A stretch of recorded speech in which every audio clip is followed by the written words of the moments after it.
Hello students, আশা করি তোমরা সবাই ভালো আছো, সুস্থ আছো। তোমরা প্রচুর স্টুডেন্ট কন্ট্যাক্ট করছো বারবার যে জেনপাস ইউজি 2022-এর প্রিপারেশনের জন্য।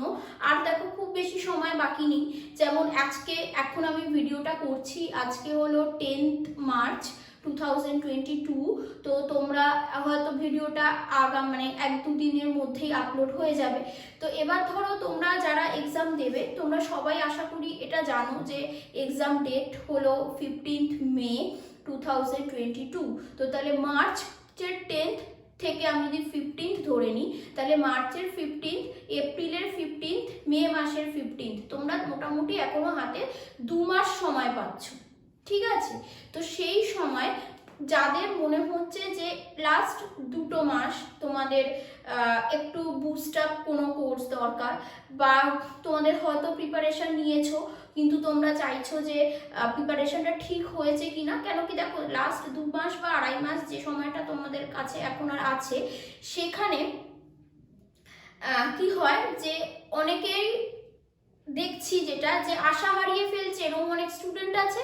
আবার যারা কিন্তু এই সময় আরো বেশি করে প্রিপারেশন নিয়ে তাদের প্রিপারেশনটাকে ব্রাশ আপ করছে, এরকম স্টুডেন্টও আছে। তো সেক্ষেত্রে দুটোই দরকার। মানে কেউ ধরো সারা বছর পড়াশোনা করেনি, সে লাস্ট 1-2 মাস সে পড়ে প্রচুর কিছু করে ফেলতে পারবে, এটাও যেমন নয়। কিন্তু সে যদি এফোর্ট দেয়, ভালো করে পড়ে, তাহলে কিন্তু তার কাছে এখনো আছে 2 মাস সময়। আর কেউ ধরো ভাবছে যে আমি অনেকদিন পড়েছি কিন্তু মক টেস্ট পরপর দিয়ে সেরকম মার্কস তুলে আনতে পারছি না বলে ডিসঅ্যাপয়েন্টেড লাগছে, আমার হবে না, এরকম ভাবে এই সময়টায় প্লিজ তোমরা ভেঙে পড়ো না। কেন অনেক স্টুডেন্টকে দেখছি যারা ধরো বছরের শুরু থেকে পড়াশোনা করে আসছে, যেহেতু আমি কোর্স করাই নিটের জেনপাসে, তো তারা অনেক শুরু থেকে পড়াশোনা করছিল এবং রেগুলার ক্লাস করছে, মক টেস্ট দিচ্ছে, ক্লাসে পারফরমেন্স ভালো, কিন্তু মক টেস্ট দিতে গেলে কিছু কোথাও ভুল হয়ে যাচ্ছে, নেগেটিভ মার্কিংটা বেশি হয়ে যাচ্ছে, বা টাইমে শেষ করতে পারছে না। এরকম কিছু সমস্যা বিভিন্ন স্টুডেন্টের মধ্যে থাকে, আবার নাও থাকতে পারে। তো এবার যদি সমস্যা হয়, তো তাহলে তখন তারা ডিসঅ্যাপয়েন্টেড হয়ে যাচ্ছে যে এত চেষ্টা করছি কিন্তু তবু যে লেভেলে আমার মার্কসটা বাড়া উচিত ছিল সেই লেভেলে মার্কসটা আসছে না, তো তাই মনে হচ্ছে বোধহয় এবছর হবে না। তো এই টাইমটা খুবই ক্রুশিয়াল, যে নিজেদেরকে আর এক্সাম আসার জন্য 2 মাস বাকি, সেই সময় কেউ পিছিয়ে এসো না, খুব ভালোভাবে মোটিভেটেড থাকো এবং এই 2 মাস খুব খুব ভালো করে বারবার টেস্ট দাও, বারবার প্র্যাকটিস করো, বারবার করতে থাকো। তোমরা এক্সামের দিন 15, 20, 30 আগে, মানে আমার মতে তোমরা মোটামুটি 1 মাস আগে বিশাল নতুন কিছু না পড়ে যেগুলোকে পড়েছো বারবার রিভাইজ করো, বারবার রিভাইজ করো। আর মক টেস্ট কিন্তু ম্যান্ডেটরি, তোমরা যেখানেই পড়ো, যেভাবে যা খুশি করো, তোমাদের প্র্যাকটিস বুক থেকে পড়ো, যা কিছু করো না কেন, মক টেস্ট ম্যান্ডেটরি। আর মক টেস্ট কখনো এরকম মক টেস্ট নয় যে তুমি শুধু একদিন বায়োলজি মক টেস্ট দিলে, শুধু একদিন ফিজিক্স মক টেস্ট দিলে, একদিন একটু লজিক্যাল রিজনিং এর মক টেস্ট দিলে। এই সময়টায় ছোট ছোট মক টেস্ট দাও, যে আজকে আমি ফিজিক্স রেডি করেছি, আমি ফিজিক্সের মক টেস্ট দেবো, আজকে আমি বায়োলজি রেডি করেছি কি ইংলিশ রেডি করেছি, আমি সেটার মক টেস্ট দেবো। কিন্তু তার সঙ্গে সঙ্গে এই সময় সব থেকে ইম্পর্টেন্ট হলো ফুল পেপার মক টেস্ট দেওয়া, যাতে তুমি 1.5 ঘন্টায় 100টা কোশ্চেন্স করে আসতে পারছো কিনা সেটাকে কি করে রেগুলেট করবে। না তো বিশ্বাস করো, যতই ভালো প্রিপারেশন থাকুক, এক্সাম হলে বসে ওই 1.5 ঘন্টা যে সময়, 90 মিনিটস যে টাইমটা পাবে, সেখানে 100টা কোশ্চেন্স করে আসা খুব সহজ কথা নয়। এটা আমি ভয় দেখানোর জন্য বলছি না, যারা বসে বারবার টাইম ম্যানেজ করে বাড়িতে অনেকবার ওই পেপারটাকে সলভ করে এসেছো, মানে পেপার যে ফর্মে এক্সাম হবে সলভ করে এসেছো, তারাই কিন্তু একমাত্র এক্সাম হলে বসে ওই সময়ের মধ্যে ম্যানেজ করে আসতে পারবে। তা না হলে বেশ কিছু কোশ্চেন্স তোমাকে ছেড়ে আসতে হবে। এটা প্রতি বছর হচ্ছে, প্রতি বছর ছেলেমেয়েরা এসে বলছে টাইম কম পেয়েছি, আর একটু বেশি টাইম পেলে আমি কিন্তু শেষ করে আসতে পারতাম, বা কিছু জিনিস আমি আরেকটু করে আসতে পারতাম, বা আরেকটু সময় পেলে আমি ওই জিনিসটা ভেবে অ্যান্সারটা করতে পারতাম। তো এগুলো এক্সাম দিয়ে এসে আরো সময় পেলে কি পারতে, আর সময় পাওনি বলে কি পারোনি, সেটা আমার কাছে বলে, মানে টিচার্সদের বলে বা গার্জেন্স প্যারেন্টসদের বলে বা নিজের কাছে মানিয়ে নিয়ে দেখো কিছু লাভ তো নেই। হ্যাঁ, তুমি এক্সাম দিতে বসে তুমিও চেষ্টা করেছিলে যে তুমি যাতে সিলেকশন পেয়ে যাও, অবশ্যই চেষ্টা করেছিলে, সেটা জানি, কিন্তু না হলে পরে কিছু করার থাকছে না, তখন প্যারেন্টসরা বা টিচাররা জাস্ট তোমাকে শুনবে বা ওই কনসোলেশন করবে যে ঠিক আছে তুমি চেষ্টা করেছিলে হয়নি, পরের বার দেখা যাবে, বা অন্য যেটা চাইছো করো, কিন্তু সেটা ছাড়া আর কিছু করার নেই। কিন্তু এখন এই সময়টা তোমাদের হাতে টাইম আছে, তোমরা একটু চেষ্টা করে দেখো। কেন তুমি সব রকমভাবে চেষ্টা করলে তবু দেন হলো না, তাহলে তোমার কাছে মনে হবে যে হ্যাঁ আমি চেষ্টা করেছিলাম, আমার দিক থেকে যতটা সম্ভব আমি 100% ট্রাই করেছি, দেন হয়নি, আমার আর কিছু করার ছিল না। কিন্তু তুমি যদি চেষ্টা না করে ওই জায়গাটা থেকে ফিরে আসো, তখন দেখবে নিজের মধ্যে একটা গিল্টি ফিল হবেই হবে। তোমার মনে হবে যদি আমি ওই সময় হয়তো এই কাজটা করতাম, যদি আমি ওই সময় হয়তো ব্যাপারটাকে একটু সিরিয়াসলি নিতাম, আমি পড়াশোনা তো করেছিলাম, কিন্তু টাইম ম্যানেজমেন্টটা যে এতটা ইম্পর্টেন্ট হয়ে যাবে, আর টাইম ম্যানেজমেন্টের প্রবলেমের জন্য আমি পুরো ভালো কোশ্চেন পেপারটা, জানা কোশ্চেন পেপারটা পুরোটা ইউটিলাইজ করে আসতে পারলাম না, সেই দুঃখটা কোথাও না কোথাও কিন্তু থেকে যাবে। তো সেই জন্যই বলা, এই যে 2 মাস পাচ্ছ তোমরা, অবশ্যই রিভিশন দাও, অবশ্যই থিওরি পড়ো, প্র্যাকটিস করো, কিন্তু মক টেস্ট দাও। 1.5 ঘন্টা টাইম নাও, 115 নম্বরের একটা কোশ্চেন পেপার নাও, নিয়ে সেখানে টেস্ট দাও, দিয়ে কি ভুল হয়েছে তো তারপরে সেটা 1.5 ঘন্টার পরীক্ষা, তো তুমি প্রতিদিন একটা করে মক টেস্ট দাও, তুমি প্রতিদিন সেটা থেকে দেখো যে তোমার কি কি ভুল হয়েছে, কেন ভুল হয়েছে। আর একটা কথা, তোমরা যদি কোনো প্র্যাকটিস বুক থেকে মক টেস্টগুলো দাও, খুব কেয়ারফুল থাকবে, কেন যত প্র্যাকটিস বুক বেরিয়েছে, আমি যে কোনো পাবলিশার্স, কোনো পাবলিশার্সের সঙ্গে আমার কোনো রকম কোনো স্পন্সরশিপের ব্যাপার নেই যে কাউকে ভালো বলবো কাউকে খারাপ বলবো। সব পাবলিশার্সের বুকে, মানে যে পাবলিশার্সের বুকগুলো ধরো জেন পাসের জন্য আর জিএনএম এএনএম এর জন্য, এই টাইপের এক্সামের জন্য যারা বই পাবলিশ করে, অনেক অ্যান্সার না ভুল থাকে, ঠিক আছে? তো সেটা তোমাদের বুঝতে হবে, মানে যারা সেলফ স্টাডি করছো তাদের বুঝতে হবে যে অ্যান্সার ভুল আছে, সেটাকে ক্ল্যারিফাই করে নিতে হবে। না তো ওই ভুল অ্যান্সারটা মুখস্থ করে গেলে পরে বুঝতে পারছো যে তার দায়টা কতটা বড় হয়ে দাঁড়াবে তোমার ফাইনাল এক্সামে, তাদের কিছু যাওয়া আসবে না, সমস্যাটা তোমার হবে, তুমি সিলেক্ট হতে পারবে না।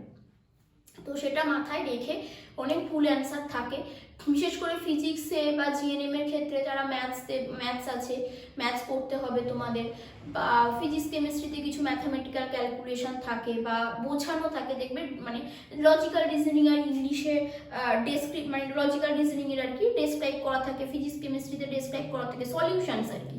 সেই সলিউশনসের ভুল ভাল যা খুশি তাই লজিক দেওয়া বিভিন্ন বইতে, সব বইতে, মানে আমি কোনো একটা পার্টিকুলার বই থেকে তাকিয়ে বলছি না, সব বইতে কিছু কিছু অ্যান্সার ভালোভাবে দেওয়া, কিছু কিছু অ্যান্সারের যা তা করে লজিক দেওয়া। তবে সেটা দেখে যদি বুঝতে যাও, তোমার মাথাটা ঘেটে পুরো একদম কি হয়ে যাবে, আর কাজ করবে না, ঠিক আছে? তো সেই জন্য সেগুলোর দিক থেকে খুব কেয়ারফুল থাকো, যে যাতে এরকম ভুলভাল লজিক দিয়ে বলা আছে বা শেখানো আছে এরকম জিনিস থেকে এড়িয়ে যাও।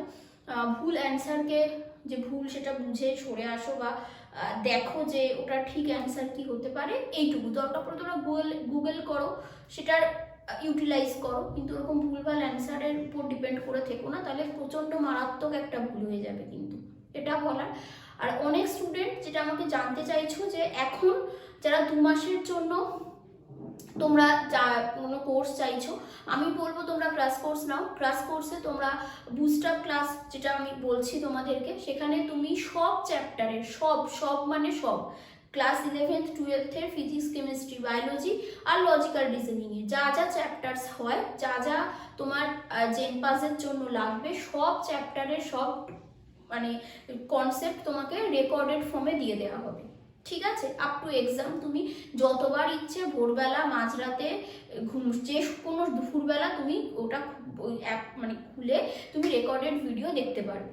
দেখলে দেন তোমার যদি কোনো কোয়ারিজ থাকে, রেকর্ডেড ভিডিওগুলো দেখেও যদি মনে হয় যে এই পোর্শনটা আমার এখনো একটু ডাউট থেকে গেল, অবশ্যই আমাকে জানাবে। আমি যদি বায়োলজির হয় তো আমি তোমাকে সেটা সলভ করে দেবো যে কি ডাউট বলতে চাইছো, আর যদি সেটা ফিজিক্স কেমিস্ট্রি লজিক্যাল রিজনিং বা ইংলিশের হয় তো তাহলে আমি সাবজেক্ট টিচারের সাথে তোমাকে কন্ট্যাক্ট করিয়ে দেবো, যাতে উনি তোমাকে বলে দেন যে কোন জায়গাটা তোমার প্রবলেম বা কেন প্রবলেম এই।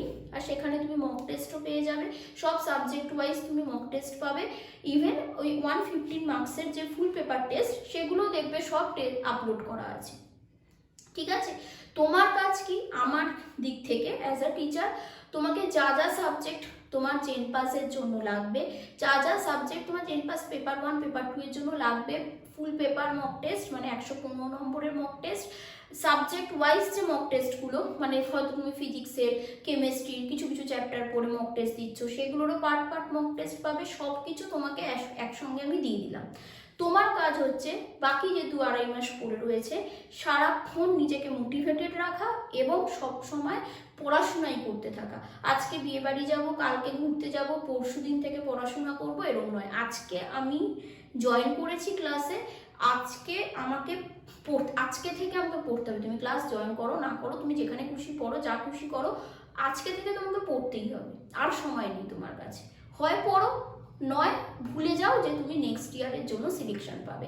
প্রচুর স্টুডেন্ট আমার সঙ্গে কন্ট্যাক্ট করছো যারা এইচএস এর স্টুডেন্ট, ঠিক আছে তাকে তো এইচএস এক্সাম দিতে হবে, কিছু করার নেই। অনেক স্টুডেন্ট আছে যারা গ্র্যাজুয়েশনে মানে ফার্স্ট ইয়ারে পড়ো, আবার জেন পাসের জন্য প্রিপারেশন নিচ্ছ, তারা কি করছো, তারা কলেজেই বলছো কলেজের জন্য টাইম চলে যাচ্ছে, কলেজে ফার্স্ট সেমিস্টারের এক্সাম চলে এসেছে, তো ফার্স্ট সেমিস্টারের এক্সাম দিতে হবে বা চলছে, তো কি করে আমি জেন পাসের প্রিপারেশন নেব। তো এইগুলো তো তাহলে তুমি যদি কলেজেই পড়বে ভাবো, তাহলে তুমি কেন জেন পাসের প্রিপারেশনে ভর্তি হয়েছো? আর তোমার যদি মাথায় থাকে যে তুমি জেন পাস ক্র্যাক করবে, দেন প্যারামেডিক্যালের কোনো কোর্স করবে কি নার্সিংয়ের জন্য যাবে, তো তাহলে তুমি কেন কলেজে ভর্তি হয়েছো? এভাবে কিন্তু ফ্ল্যাকচুয়েট করলে ব্রেনে চলবে না, তোমাকে টাইম দিতে হবে। তুমি যদি বিএসসি পড়তে চাও তুমি ভালোভাবে সেটাকে ডেডিকেটেডলি পড়ো। তুমি যদি চাও যে তুমি বিএসসি পড়তে চাও মানে কোনো অনার্স কোর্স আমি বলছি সেটা করো, আর যদি ভাবো যে না আমি এক বছর আমি শুধুমাত্র বিএসসি নার্সিংয়ের জন্যই বা প্যারামেডিক্যালের বিভিন্ন কোর্সের জন্যই ট্রাই করবো, সেটার প্রিপারেশনটাকে খুব ভালো করে নেব, তাহলে সেটাই নাও। ঠিক আছে, আগে চুজ করে নাও কি করবে। দুদিকে ভর্তি হয়েছো, তুমি একটা টাকা খরচ করছো কলেজে পড়ার জন্য, আবার তুমি একটা কোর্সে ভর্তি হচ্ছ, বা তুমি কোর্সে না ভর্তি হও সেলফ স্টাডি করার জন্য, তোমার জেন পাসের প্রিপারেশনের জন্য তুমি বইপত্র প্র্যাকটিস বুক এই সেই কিনছো, তো কোনোটাই তো ঠিকভাবে হবে না। তুমি ডিসাইড করো যে তুমি অনার্স পড়বে না জেন পাসের জন্য একটা বছর দেবে, তো সেটা ডিসাইড করে দেন শুরু করো কি করতে হবে। আর 2 মাস বাকি আছে, ছেলে খেলা করলে তোমরা সিলেক্টেড হবে না, পরিষ্কার কথা। আর বাকি যে সময়টা রয়েছে খুব সিরিয়াস হয়ে যাও, খুব সিরিয়াস হয়ে যাও, খুব মানে একদম ডিভোটেড হয়ে যাও যে এই কাজগুলোই আমি করব, আমি সারাক্ষণ যাতে আমার র্যাঙ্ক অনেক এগিয়ে আসে, আমি যাতে এবছর একটা সরকারি কলেজ পেয়ে যাই, সেটার জন্য যা করতে হয় আমি করব, সেইভাবে রেডি হয়ে যাও আর দেন ঝাঁপিয়ে পড়ো, করতে থাকো, ঠিক তুমি দেখবে রেজাল্ট পাবে। ঠিক আছে, আর যদি কারো মনে হয় কোর্সের দরকার, অনেকে কন্ট্যাক্ট করো, মেসেজ করো, ফোন না করে আমাকে হোয়াটসঅ্যাপে মেসেজ করো, আমি সেদিনই অবশ্যই তোমাকে রেসপন্স করে দেবো যে তুমি কোন ইয়ারের জন্য চাইছো। যদি 2022 এর কোনো স্টুডেন্ট হও তাহলে এই ক্লাস কোর্সটা একসাথে নিয়ে নাও, তোমরা সব সাবজেক্টের সব টপিকের ডিসকাশনও পেয়ে যাবে, আর সব মক টেস্ট মান্থলি মানে মাসে মাসে ধরো বিভিন্ন টেস্ট হয়, টোটাল একটা চ্যাপ্টার ওয়াইজ টেস্ট বলো, 115 মার্কসের ফুল পেপার টেস্ট বলো, সব সেখানে ইনক্লুডেড থাকবে, আপ টু এক্সাম তুমি ওটার অ্যাক্সেস পাবে। ঠিক আছে, আশা করি বোঝা গেছে। আরও কিছুটা জানার এবার কন্ট্যাক্টের জন্য দেখো যে কন্ট্যাক্ট নাম্বারটা যাচ্ছে স্ক্রিনে, তুমি সেটাতে হোয়াটসঅ্যাপে আমাকে মেসেজ করে ফার্দার যা যা তোমার জানার আছে তুমি জেনে নাও, আর ডিলে করো না প্লিজ। যারা ভাবছো আমি শিওর পড়বো, আমি ক্লাস করব, আমি পড়বো এবং আমাকে সিলেকশন পেতেই হবে, তারা ডিলে করবে না এই ব্যাপারটাকে। আজকে মানে আজকেই আমি পড়বো, মানে আমি আজকে থেকেই সিরিয়াসলি পড়বো, সেটা করে পড়া করতে থাকো আর কি। তো ব্যাস এটাই বলার। সবাইকে অল দ্য বেস্ট, সবাই মোটিভেটেড থাকো, ফোকাসড থাকো, অবশ্যই যে এক্সামটাই দিতে চাইছো তো সেটা সাকসেস পাবে। সবাইকে all the best, thank you.